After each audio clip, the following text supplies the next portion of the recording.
Bonjour les découvreurs, nous espérons que vous allez bien.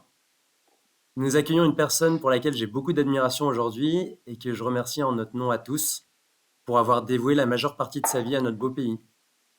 C'est sûrement aussi cela qui l'a sauvé. Avant de vous laisser présenter votre parcours, bonjour Marius et merci d'être avec nous. Bonjour, merci. Je suis content d'être avec vous, ça c'est sûr. Et puis merci. Alors me présenter, les présentations, ça va vite, hein. Je suis un ancien marin d'État. J'ai servi 22 ans en Marine nationale. Et puis c'est d'ailleurs ce qui m'a permis on va dire, d'évoluer personnellement, puisque c'est un peu le sujet abordé. Et voilà, et puis après 22 ans de service, je suis parti dans une autre carrière, depuis maintenant bientôt 14 ans, avec une carrière professionnelle liée à la sûreté portuaire, et puis à côté du conseil tactique ou technique ou de l'écriture pour divers projets. Génial. Et en parlant d'écriture, du coup, vous avez écrit une biographie, autobiographie, Parcours Commando, c'est ça, hein? C'est ça, oui, ce livre, je l'ai écrit en 2000, je sais même plus, parce que maintenant ça fait un petit moment qu'il est sorti, hein, ce livre. Parcours Commando aux éditions Nimrom, avec François de Saint-Exupéry qui est mon éditeur, et puis où je raconte effectivement une petite partie de ma jeunesse, et puis ce qui m'a fait basculer pour rentrer au sein de la Marine nationale, puisqu'au départ je suis parti pour faire mon service militaire, mais j'ai trouvé là-bas ma voie, et j'ai servi pendant 22 ans, comme je le disais précédemment. Donc, sans rentrer dans le détail du livre, j'aurais aimé que vous expliquiez à nos auditeurs ce qu'a représenté le commissaire Bartoli pour vous. C'est une rencontre, hein. Dans la vie, on a des rencontres. Moi, ce monsieur, c'est le seul inspecteur de police qui, à un moment donné, où j'étais sur une mauvaise pente, où je prenais la mauvaise direction, j'ai eu cet adulte en face de moi, puisque moi j'étais jeune, hein. Je rentrais dans la vie d'adulte entre 18 et 19 ans. Et il a su me convaincre et avoir les mots pour que je puisse aller devancer mon appel pour le service militaire. Et puis c'est ce qui m'a sauvé, quoi. Voilà, c'est un adulte que j'ai rencontré. Il m'a ouvert une porte, il m'a ouvert une fenêtre, et j'ai suivi ses conseils. Alors moi, qui étais pas très, on va dire, à l'écoute des personnes plus âgées, comme tous les jeunes de toutes générations confondues. Mais là, j'ai suivi ce conseil, peut-être l'instinct, peut-être l'ouverture, et ça m'a sauvé. Et ça m'a permis, cette rencontre, de faire la vie et la carrière que j'ai faite sous les drapeaux au sein de la Marine nationale. Et du coup, enfin, comme vous le résumiez, hein, personne plus âgée que vous, donc évidemment inconnu, il représentait l'ordre aussi. Vous étiez dans une phase de votre vie où c'était peut-être pas ce que vous respectiez le plus, l'ordre. Donc pourquoi lui avoir fait confiance à lui en fait? Lui, si j'avais rencontré un boulanger, si j'avais rencontré un pharmacien, si j'avais rencontré un adulte à l'écoute peut-être et prêt à communiquer, hein, c'est le conflit de toutes les générations, hein, hier, aujourd'hui et demain, ça sera toujours ça. Quand on a 17, 18, 19 ans, on a l'impression qu'on connaît tout, qu'on connaît le monde, qu'on connaît la vie. Et souvent, on reste assez hermétique au conseil des adultes, parce que peut-être aussi il y a cette espèce de fréquence, on n'est pas sur la même fréquence quand on est jeune et quand il y a quelqu'un qui a déjà fait sa vie et qui a passé ce cap, on va dire, de la jeunesse.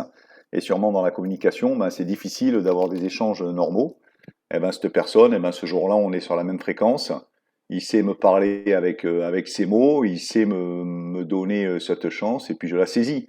C'est souvent dans la vie des rencontres, et puis il faut faire les bonnes rencontres, il faut savoir un jour dire oui, il faut savoir un jour dire non, et puis ce jour-là, j'étais peut-être disposé à écouter, et aussi, je pense, au fond de moi-même, il y avait peut-être une envie, quoi, une envie de partir, de changer de vie, de voir autre chose, et j'ai saisi l'opportunité. C'est pour ça que quand les opportunités, elles se présentent et qu'elles sont bonnes et qu'elles vous mettent sur des rails pour évoluer, mais ça reste vraiment personnel, hein. C'est tout à chacun de savoir dire oui ou de savoir dire non à un moment donné, hein. Mais voilà, et c'est comme ça, c'est des rencontres et c'est des personnes. Je suis incapable de dire pourquoi ce jour-là je suis enclin à l'écouter.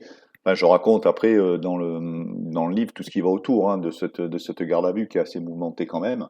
Et c'est peut-être la seule personne à ce moment-là qui m'apporte un peu de réconfort, qui a un discours intelligent, un discours où on me donne une chance et puis je la saisis. Et par rapport à son discours et même la fréquence là, à laquelle vous faisiez allusion, est-ce que vous pensez aussi que c'est l'une des premières personnes dans votre vie de jeune homme, si c'est peut-être la première, qui vous a responsabilisé justement?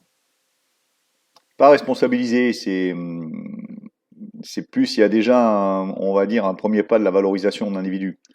Une notion de respect, le fait d'avoir, bon, on est à une autre époque, hein, mais le fait d'avoir un vouvoiement, de s'adresser à moi, comme je le disais, sur la même fréquence, et puis de me respecter et de me considérer autre chose qu'un jeune, excusez-moi l'expression, qu'un jeune branleur, bon à rien. Et il m'apporte un réconfort et de l'optimisme aussi en me disant qu'effectivement j'ai la possibilité, j'ai du potentiel peut-être indirectement dans ces mots, c'est comme ça que je les ressens à ce moment-là. Et je me dis qu'il a peut-être pas tort et que c'est un adulte. Voilà, il y a un respect qui s'instaure, il y a un vouvoiement, il y a malgré cette distance, mais je crois que c'est vraiment le mot respect, mais le vrai mot respect, pas celui qui est annoncé aujourd'hui tous les jours et qui n'a pas la valeur. Là, c'était un mot, voilà, respect avec valeur. Et puis je sais pas, c'est comme ça, c'est dans la vie.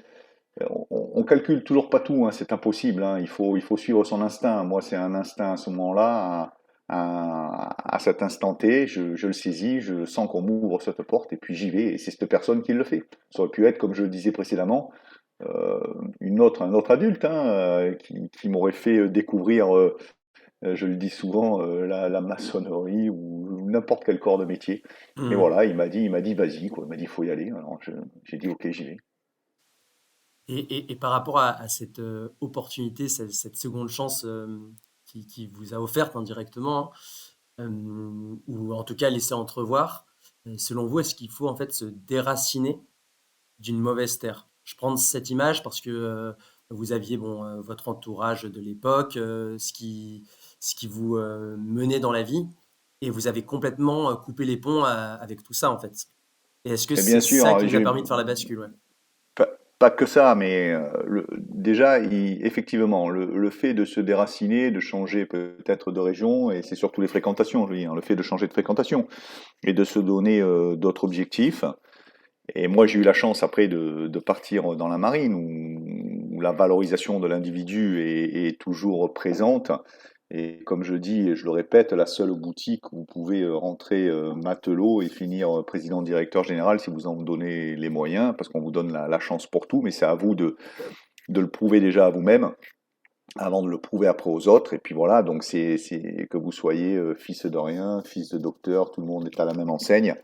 Voilà, et je pense que c'est ça. Mais le déracinement est important parce que vous arrivez dans un monde nouveau, c'est tout neuf, personne ne vous connaît, personne n'est à même de vous juger.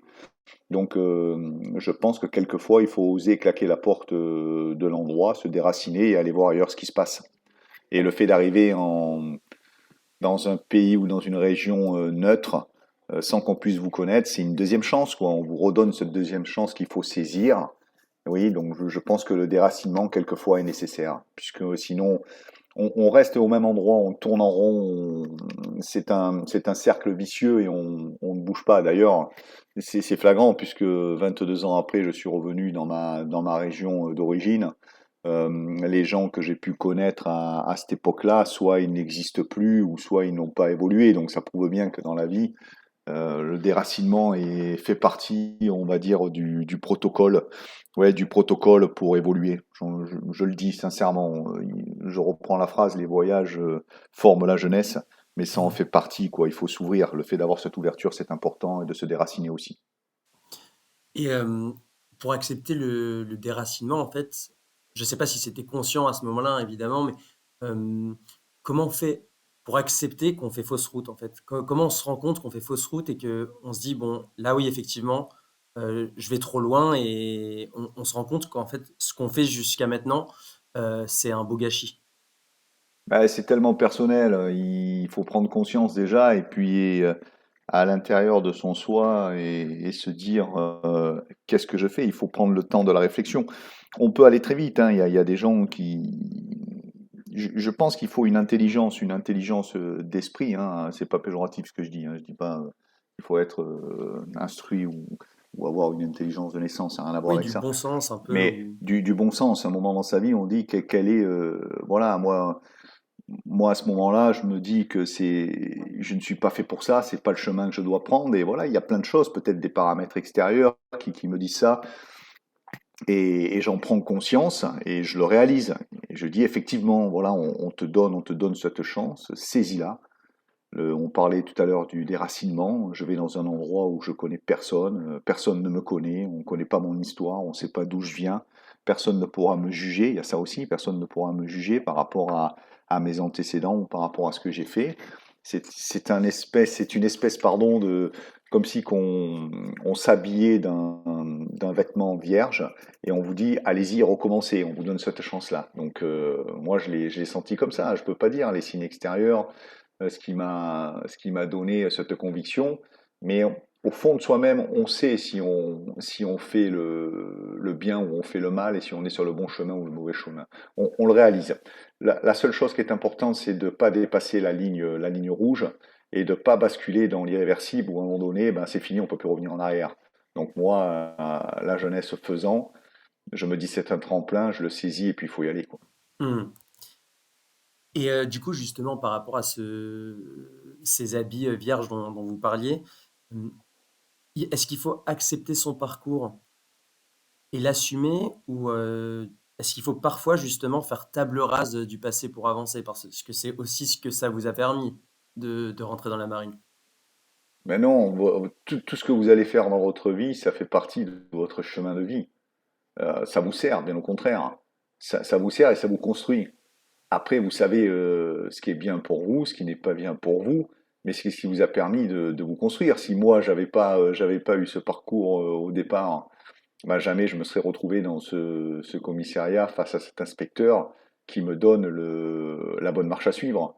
Ah non, bien au contraire, il faut jamais renier ni son passé, ni ses origines, ni Mmh. son chemin de vie. Du moment que ce qui compte, c'est la finalité, c'est l'objectif que vous donnez. Au contraire, c'est une belle fierté d'avoir commencé en prenant un chemin ou avec un parcours atypique et puis d'arriver à être dans le droit chemin, avoir réussi personnellement, hein, je n'étale pas ça sur la place publique, mais d'avoir réussi sa vie professionnelle et d'avoir construit voilà, ces fondations qui au départ sont un peu brameuses, et puis de se reconstruire. Non, il faut surtout pas faire table rase.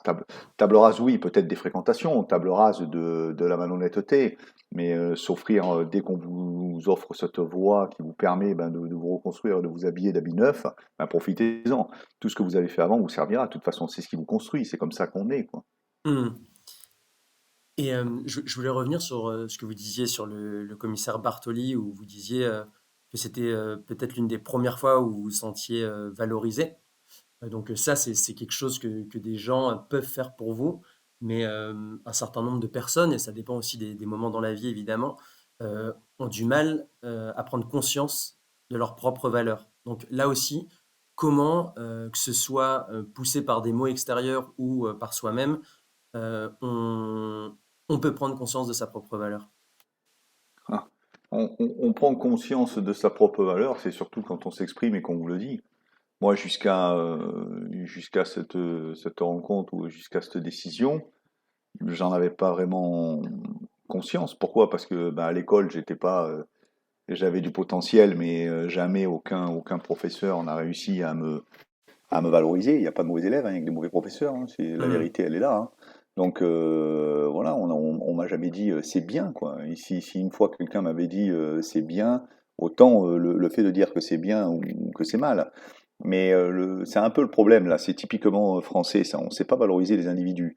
Alors on est toujours dans l'état d'esprit de la critique ou du négatif, mais après il faut savoir dire à quelqu'un c'est bien, c'est mal, ça c'est pas bien, voilà, mais ça c'est bien par contre, et voilà, et valoriser et pousser les gens. Mais quelle que soit la notion de graduation, de valorisation de l'individu ou de la victoire, elle est propre à chacun. Pour ça, je parle toujours de graduation, parce que chacun ne ressent pas les émotions au même niveau. Et puis il y a des gens peut-être qui seront hypersensibles et qui auront besoin en permanence d'être valorisés pour avancer. D'autres où il suffit simplement d'un petit mot, d'un petit geste qui va leur ouvrir la voie et continuer. Mais tout individu, quel qu'il soit, il a besoin d'être valorisé. Après, il faut trouver la juste mesure. Mais voilà, on a tous besoin de ça. Celui qui dit qu'il n'en a pas besoin, c'est un menteur. Mmh.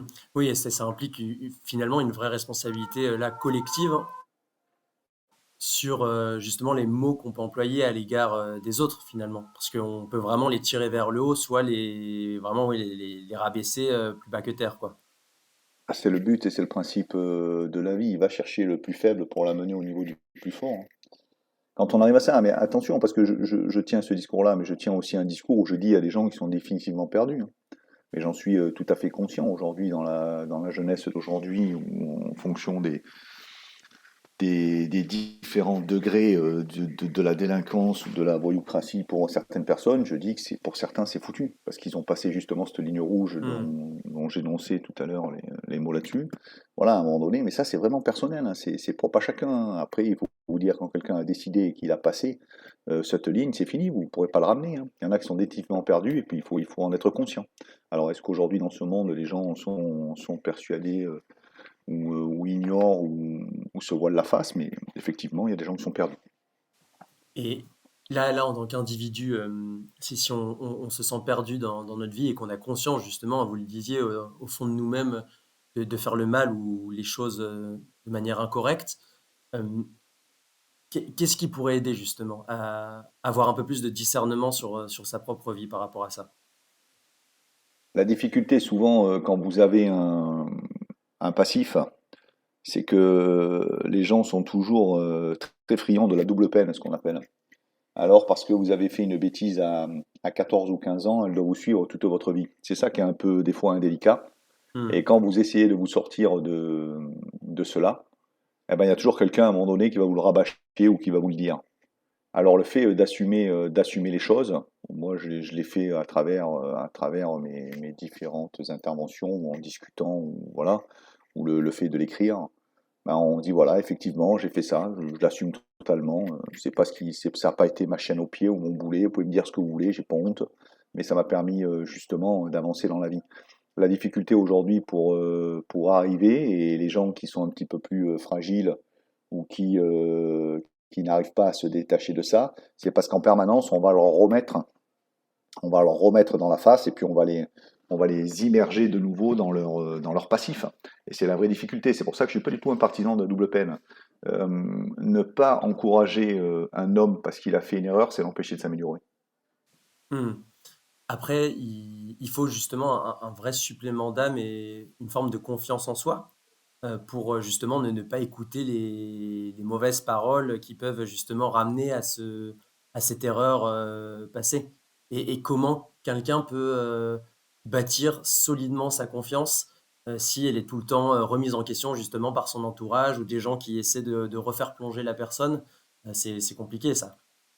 C'est pas compliqué, c'est en montrant de quoi on est capable et comment on y arrive, mais ne pas attendre le retour des autres, c'est-à-dire le faire pour soi-même. Et la victoire, Mm. elle est personnelle, psychologiquement parlant, ou physiquement parlant, ou matériellement parlant. Elle est pour soi-même la victoire. Le problème, c'est que souvent, quand on a vécu ça ou on a des problèmes comme ça, on cherche absolument la reconnaissance de ces tiers et en pensant que ils ont oublié votre passif. Sauf qu'à un moment donné, il y aura toujours quelqu'un qui viendra vous mettre ça dans la gamelle ou à côté en vous disant ouais, mais n'oublie pas, t'as quand même été comme ça ou t'as fait ça. La, le mode de fonctionnement, enfin moi du moins, je parle pour ma partie personnelle à moi. Moi, j'ai vécu ça un petit peu comme une sorte de rédemption, quoi. Je me suis imposé beaucoup de choses et je m'en impose toujours aujourd'hui, ce qui vous permet ben, d'avancer et de jamais d'avancer sans renier ce que vous avez pu faire dans la vie. Mais après, je suis pas en permanence en train de le rabâcher ou de dire ah oui effectivement j'ai fait ci. Non, ça y est, ça fait partie de moi. Ça fait plus partie de ma vie, ça en a fait partie à un moment donné, mais je l'ai complètement oublié. Je peux en discuter avec des gens s'ils veulent en discuter, mais c'est pas quelque chose d'indéniable. Et puis ça me glisse totalement dessus les commentaires ou les avis des personnes. On doit avancer pour soi-même au départ. Mmh. Oui, et le faire pour soi-même justement, c'est vrai qu'il y a toujours cette logique un peu de comparaison aux autres et même parfois de complexe et on le voit, hein, ça favorise souvent l'immobilisme et le découragement et je voulais savoir, bah, selon vous, hein, comment sortir de cette logique de comparaison? Alors en plus avec les réseaux sociaux, actuels, ça s'aggrave, hein, je pense. Mais comment on peut sortir de cette logique perpétuelle de se comparer aux autres? Avec des parcours en fait qui sont propres à chacun, quoi. Bah, il faut que ça vous glisse dessus, quoi. La réalité, elle est là, la réalité. Si chaque fois que vous allez faire quelque chose, vous le faites pas pour vous et vous le faites pour les autres, bah, c'est sûr que ça gâche complètement le plaisir et la passion et la détermination et l'envie que vous allez mettre dans votre projet, quoi. C'est qu'il soit personnel ou professionnel. Si vous attendez ou vous craignez le jugement des autres, soyez convaincus, soyez fiers de ce que vous faites et avancez dans la vie comme ça. Du moment que vous le faites avec une philosophie d'honnêteté pour vous-même et pour les autres, qu'est-ce que ça peut vous faire qu'un tel vous jalouse ou qu'un tel vous compare? La comparaison, elle reste minime par rapport à ce que vous avancez. Mais je vous dis toujours, c'est toujours une question de graduation. Il y a des gens qui vont courir 3 km et qui vont s'entraîner 10 ans pour courir 3 kilomètres. Et quand ils vont faire ces 3 kilomètres, pour eux, ça sera la course de leur vie.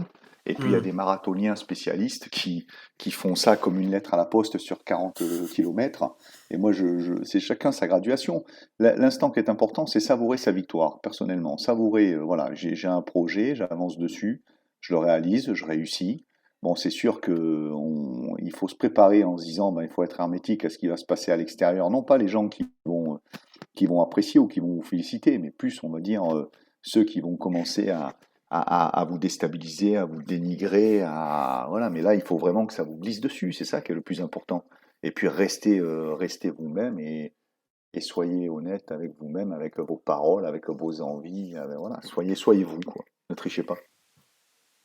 Vous parliez de projet et d'avancer dans la vie. Donc, du coup, est-ce que pour vous, pour s'en sortir et justement avancer dans la vie, il faut que chacun ait une vision pour lui-même, en fait? Si vous n'avez pas de projet, que vous n'avez pas de passion, que ça soit autant sur le plan personnel que professionnel, vous n'avancerez jamais. Vous aurez l'impression de stagner, puis de tourner en rond et de ne pas bouger. Il faut toujours, il y a pas d'âge pour ça, hein. Il faut se lever un matin et dire, ben, j'ai envie de ça ou je veux faire ça et puis je vais me donner des moyens, je vais me préparer. À chaque fois, c'est des challenges. C'est comme ça qu'on avance. Il faut se donner ces envies-là. Sinon, ça serait bien triste, hein. Et puis, il faut pas oublier qu'on est que des locataires sur la terre. Donc, autant faire les choses bien et avoir des projets. Sinon, ça fonctionne pas, hein. Est-ce que vous pensez qu'à titre personnel, c'est justement ce qui a pu vous manquer durant votre jeunesse, enfin en tout cas avant cette rencontre avec le commissaire Bartoli? Un manque de vision pour vous-même et justement ce côté de tourner en rond en fait. Moi, je pense que le fait, oui, de tourner en rond, ça, c'est sûr, c'est un fait. Et puis, c'est surtout réaliser. Après, je le disais tout à l'heure, on parlait de fréquentation. Euh, une fois que vous voyez le vrai visage de vos fréquentations, vous regardez, vous avez l'impression qu'en fait, vous n'avancez pas. Parce que ça reste des discussions, ça reste des paroles, des projets des fois fantasques, et puis jamais la finalité.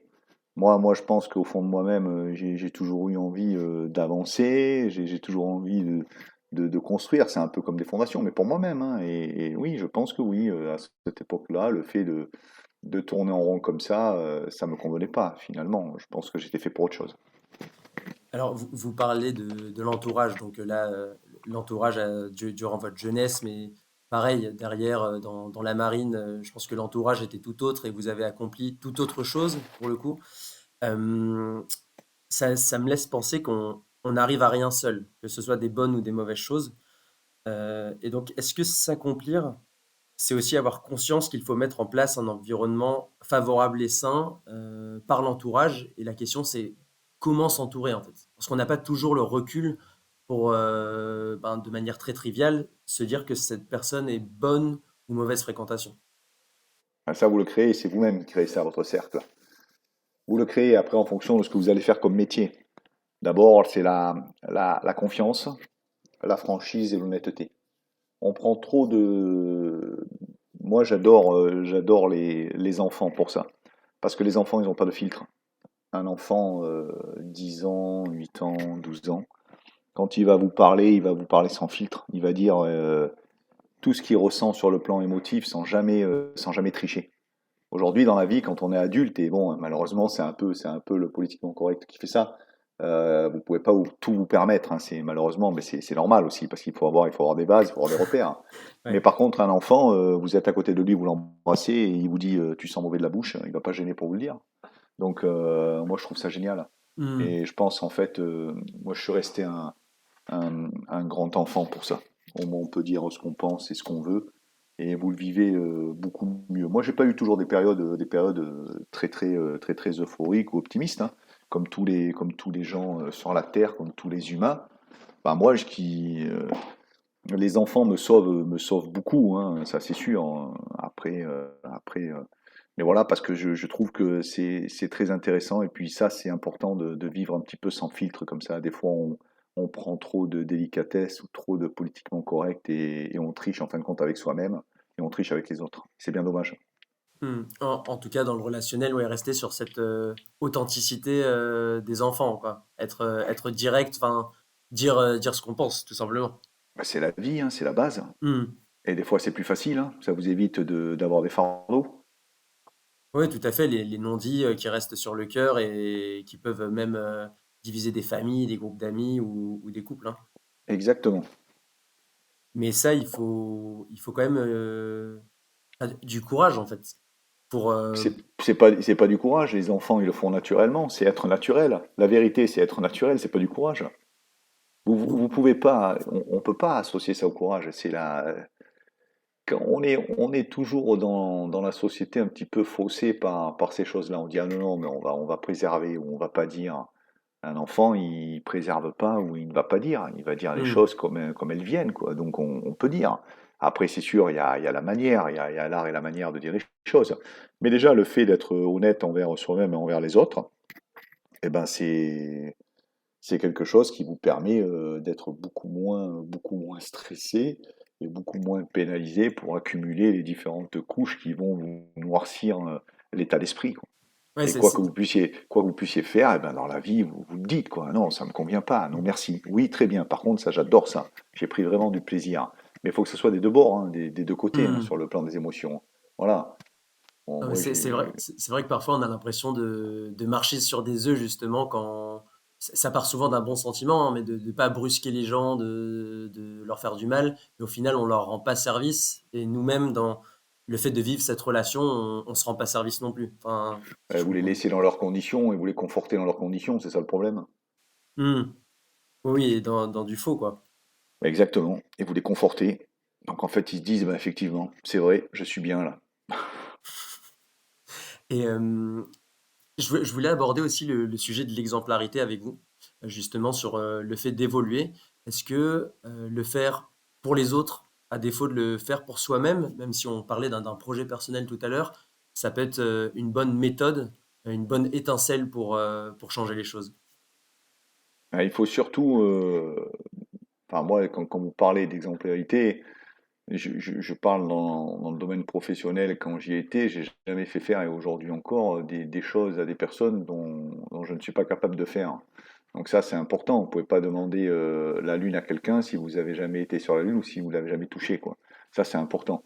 Donc Hmm. voilà, et après, dans votre comportement quotidien, c'est bien, oui, c'est bien d'être un exemple, mais d'être un exemple pour la normalité des choses. Après, vous ne pouvez pas, quand vous avez ne serait-ce qu'un peu de notoriété ou de pouvoir, que ce soit sur le plan professionnel, en abuser et faire des choses qui vont à l'encontre de votre philosophie, quoi. Moi, je suis plus un partisan de ça. On montre les choses, on dit les choses, mais on ne fait pas faire des choses dont on n'est pas capable, quoi. C'est important. Alors, Donc si on doit parler, je le dis toujours, de toute façon, l'exemple est le meilleur moyen d'influence, quoi. Ne dites pas, montrez, et puis après on dit voilà, c'est comme ça que ça se passe. Mais le décodage est important, il faut décoder. Quand on parlait tout à l'heure de communication ou d'explication, c'est important de le faire. décoder, je veux bien que vous précisiez un peu. Décoder, c'est-à-dire vous pouvez pas, il faut expliquer pourquoi. Pourquoi vous allez demander quelque chose à quelqu'un, vous allez lui dire de faire ça, il faut décoder derrière. Expliquer pourquoi il le fait. C'est ça qui est important dans le relationnel, dans la communication. Vous pouvez Hmm. pas dire à quelqu'un fais ça et puis sans explication derrière. Il faut pas croire, hein, moi j'ai servi dans la marine. Bien sûr, c'est l'armée, mais par contre, on décodait derrière. Toujours, tout était décodé. On savait pourquoi on faisait ça. Et si on avait quelque chose qui allait autant nous pénaliser mentalement que physiquement, parce qu'on savait que derrière, la réalité était totalement différente et beaucoup plus dure. Donc c'était de la préparation. Donc c'est exactement le même principe que vous soyez aujourd'hui dans le civil, quand vous allez demander quelque chose, il faut décoder. Au même titre quand vous êtes avec vos enfants ou dans l'éducation, ben décoder. Quand vous demandez quelque chose, il faut expliquer. Ça sert à rien d'aller lui dire débarrasse ton assiette ou fais ça sans décoder derrière, sans Hmm. rentrer dans des explications qui vont s'étaler sur 3 ou 4 heures. Mais il faut expliquer pourquoi. Voilà, au moins les gens ils comprennent pourquoi. Et ça, le décodage est important dans la vie, pour Oui, chacune de vos actions. on en revient à cette histoire de fréquence dont vous parliez au début de notre discussion. Là, c'est se mettre sur la même fréquence que l'autre, ou en tout cas le mettre sur la même fréquence que nous, ou en tout cas en trouver une commune. C'est à ça que ça sert, en fait. C'est ça, et sur le plan émotionnel, chacun ne ressent pas les choses. Il y a des gens qui sont hypersensibles, eh ben, qui pour eux la sensibilité est tellement à fleur de peau qu'ils ne vont pas le recevoir de la même manière que vous auriez pu le recevoir.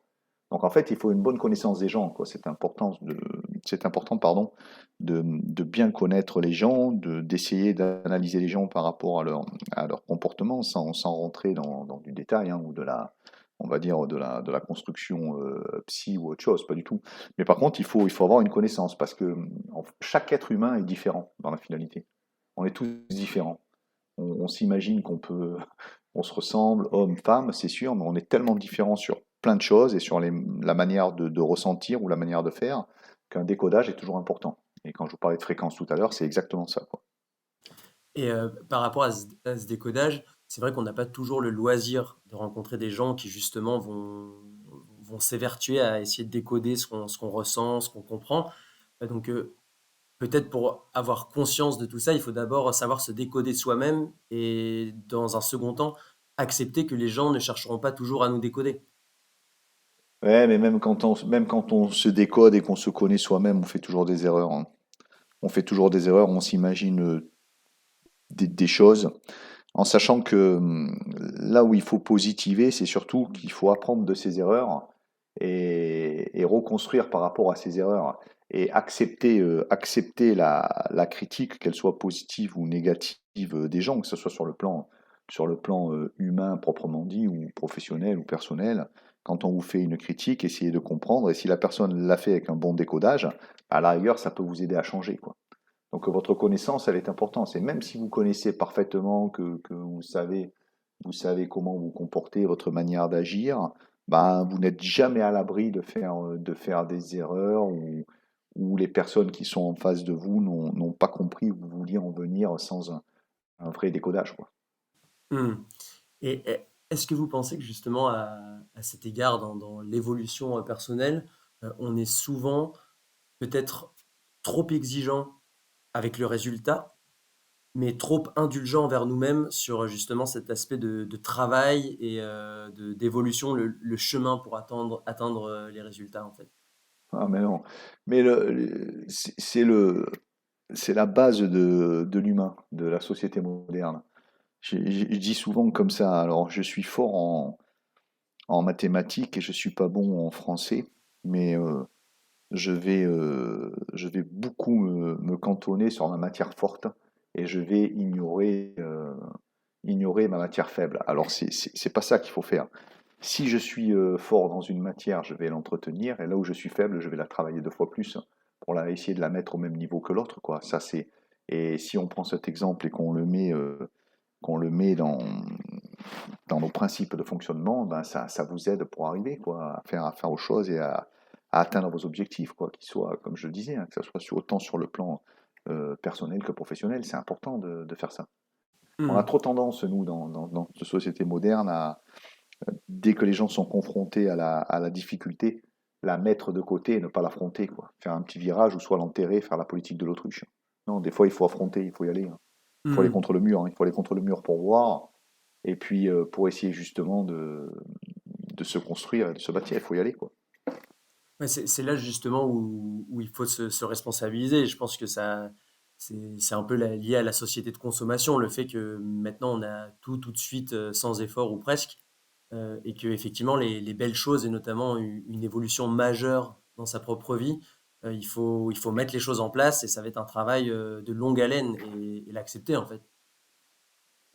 Un petit peu, aujourd'hui, la plupart des gens vivent beaucoup comme Internet, hein, comme la fibre, comme la 4G ou la 5G, je ne sais plus tout ce qu'il y a.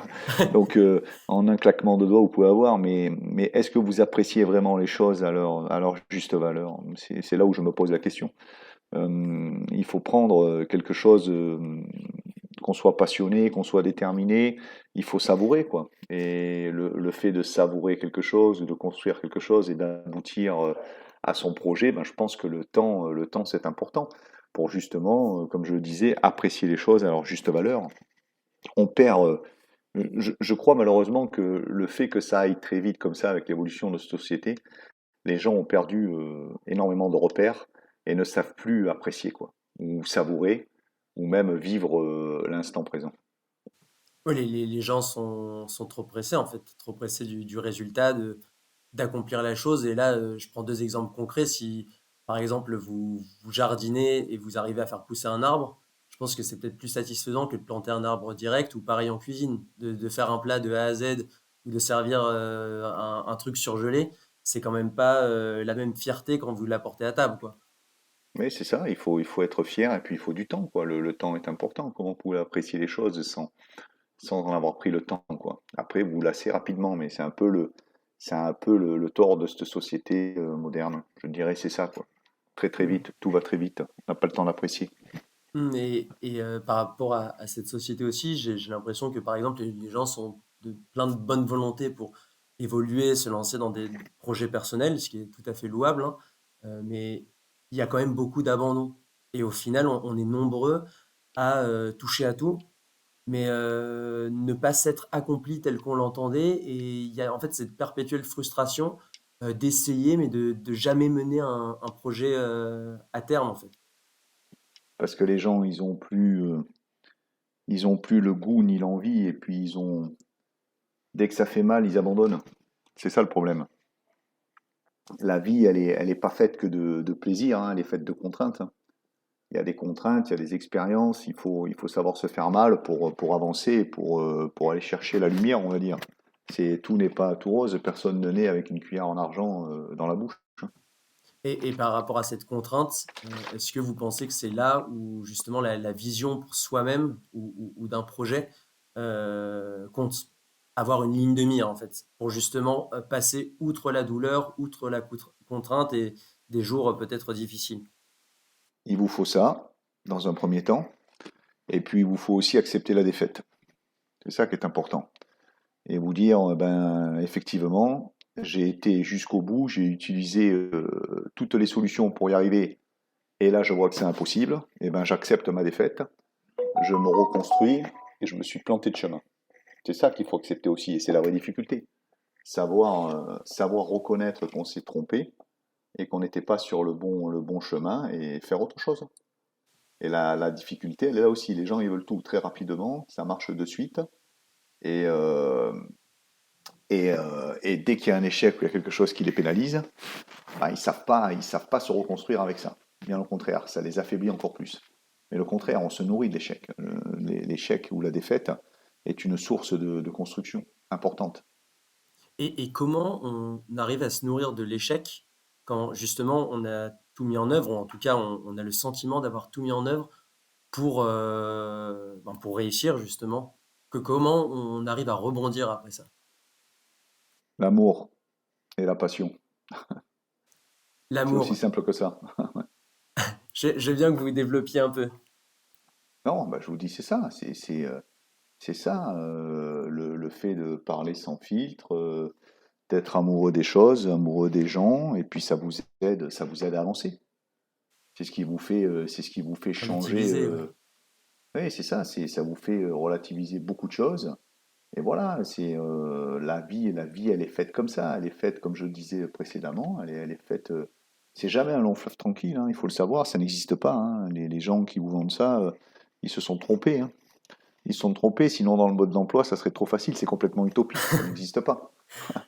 Il faut Et, prendre, il faut prendre des claques. Quand on a pris des claques, eh ben, il faut se relever. On a un genou à terre, on se relève, on reconstruit parce que c'était pas le bon chemin, et puis on fait autre chose. C'est ça qui est important. et justement, quand on pose le genou à terre et qu'on se dit que tout est noir, quoi se dire? Ben, il faut jamais se dire que tout est noir quand on a le genou à terre. Là, C'est c'est déjà un c'est très ça. mauvais début. Non, mais c'est ça surtout. Quand vous commencez à parler comme ça, c'est que rien n'est noir, hein. Il y a pire, il y a pire à chaque fois. Il faut toujours vous dire qu'il y a pire que ça, quoi. Il y a pire que ça, il y a pire que vous. Tout est noir, hein. Quand vous commencez à penser comme ça, c'est que vous êtes, à mon avis, au fond du gouffre et dans une sombre dépression, quoi. Hmm. Mais pas du tout. Il faut rester optimiste dans la vie, hein. C'est pas, il y a rien qui peut vous déstabiliser ou vous mettre plus bas que terre. De toute façon, il faut savoir, hein, comme je le disais précédemment, on est locataire, hein. On est et puis on va mourir et puis voilà et puis il y aura la descendance, il y aura d'autres personnes et c'est comme ça, c'est la vie, elle est faite comme ça. Alors autant croquer à pleines dents et autant avancer dans tous les projets et non pas se sentir déstabilisé. Voilà, du moment que vous avez la santé, c'est primordial, je crois là-dessus. Comme je disais précédemment, si vous avez la chance d'avoir l'amour comme moi j'ai l'amour, eh ben, c'est hyper important de vivre. Parce que justement, enfin, vous l'avez tourné un peu à l'ironie. Je vous suis sur le fait de se dire tout est noir. Effectivement, très souvent, c'est assez psychologique, mis à part rares cas. Mais justement, comment on fait, on évite de se noyer dans un verre d'eau, en fait, ce qui nous arrive à tous très souvent. Parce que ça, c'est quelque chose que j'ai déjà pu Bah, entendre autour de moi. si Tout est déjà, noir. si déjà vous conservez pas vos sacs et que vous enlevez vos filtres et que vous pouvez parler en toute honnêteté et sincérité, ça vous évite de vous sentir submergé par les choses, autant qu'elles soient psychologiques ou physiques. Si vous détachez un petit peu du côté matériel, ben, vous allez aussi vous alléger du côté matériel. Si vous ne faites pas une fixation sur votre condition matérielle ou toutes ces choses-là, ça va vous alléger, ça va vous permettre d'être un peu plus, voilà, un peu plus tranquille pour jamais vous noyer. Enfin, je veux dire, c'est jamais la fin du monde, hein. Enfin, pas pour l'instant, mais c'est jamais la fin du monde. Alors, vous m'avez parlé d'amour, là, Oui. de pouvoir parler donc à cœur ouvert, le sans filtre des enfants. J'ai l'impression que c'est vraiment comme ça que vous, en tout cas, vous allez chercher un second souffle, en fait, dans vos difficultés. Bah, je sais pas si c'est comme ça, mais en tout cas, le fait d'avoir l'amour, je trouve que c'est quand même une belle chose, quoi. Ça vous permet d'être tout à fait léger sur beaucoup de choses. Et puis, c'est la vie, quoi. Il faut en profiter, hein. On est de passage, hein, comme je vous disais. Ça va pas durer, il faut le savoir, hein. Ceux qui s'imaginent être des Highlanders en permanence, non, ça n'existe pas, hein. Une fois En- que la tête elle est coupée, c'est terminé. Faut le savoir. Donc profitez. Moi, je suis bien comme ça, mais c'est vrai que je ne l'avais, je l'avais pas vécu avec autant d'intensité que je le vis actuellement.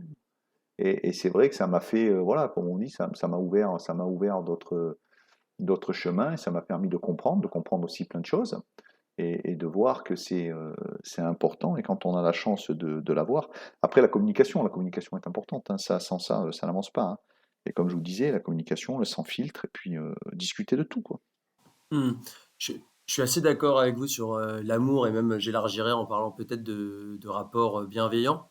Mais comment nous-mêmes on peut être bienveillant et même donner de l'amour aux gens quand on est dans un cadre dans lequel on ne nous a jamais transmis en fait cette attitude et même avec des gens qui en ont sûrement besoin mais ont l'air d'être hermétiques à ce genre de choses.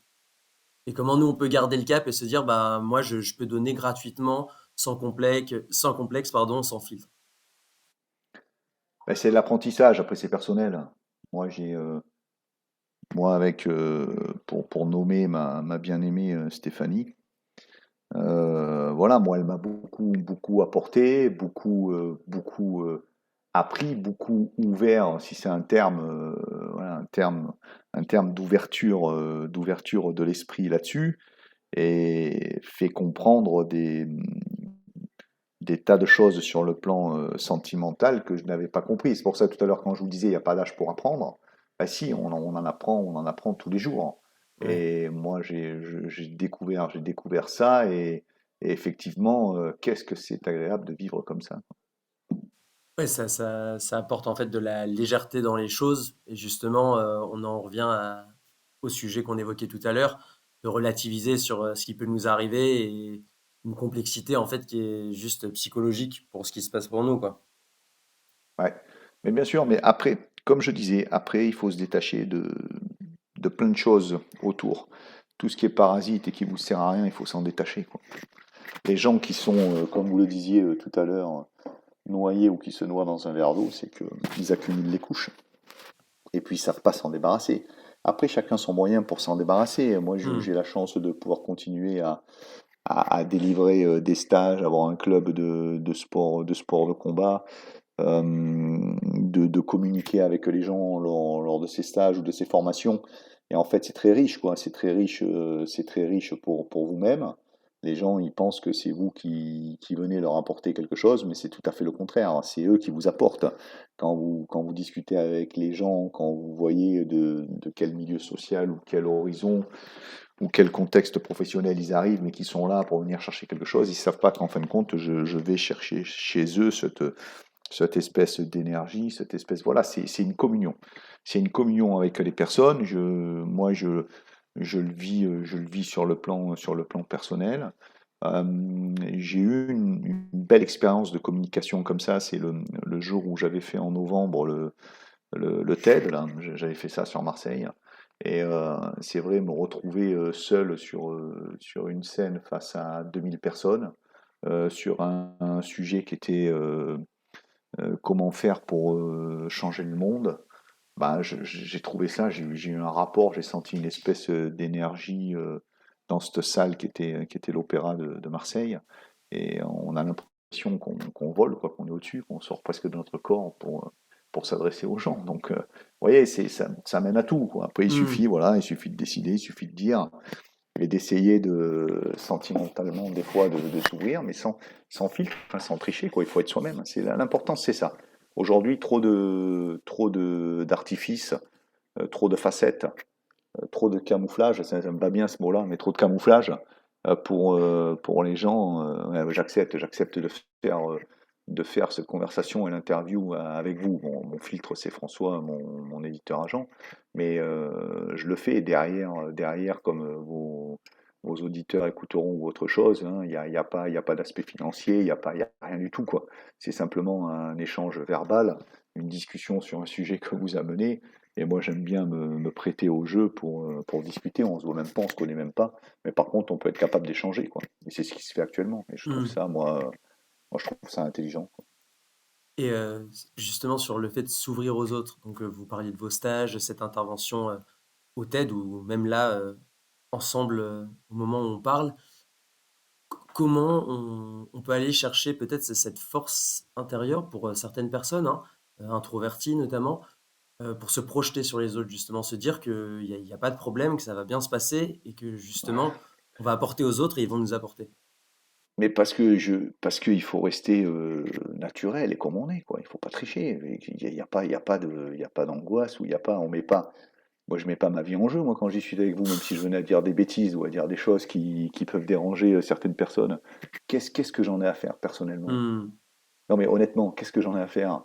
Là, je passe un bon moment, je discute, et puis voilà, je trouve ça assez. Vous vous rendez compte, si je me mettais la pression pour ça, quelle est la graduation ou le niveau qui va m'inquiéter pour discuter 30 minutes ou 40 minutes avec vous? Où est le problème, quoi? Je peux pas ouvrir le mot, hein. Ceux qui voudront écouter ça, ils l'écouteront. Ceux qui n'auront pas envie de l'écouter, l'écouteront pas. Et puis, vous voyez, ça changera pas le cours de la vie et le cours des choses. Et sur cette graduation, et justement, tout à l'heure, je vous énonçais le fait de faire table rase du passé. Vous m'avez dit surtout pas, justement, il faut vivre avec son passé et en faire quelque chose de positif. Est-ce que vous pensez que cette graduation, on l'acquiert justement au prix des erreurs et des errements de notre vie? Moi, je crois qu'elle est propre à chacun. Table rase, ça n'existe pas. Ça fait partie de vous, c'est en vous. Ça vous a construit un moment, ça vous a aidé. Si j'avais pas fait tout ça, j'aurais pas parcouru ce que j'ai fait jusqu'à aujourd'hui. Ça me permet aussi d'échanger, ça me permet aussi de comprendre, puisque quand les gens se retrouvent ou sont dans la même configuration dans laquelle j'ai été avant, bah, ça permet de mieux les comprendre.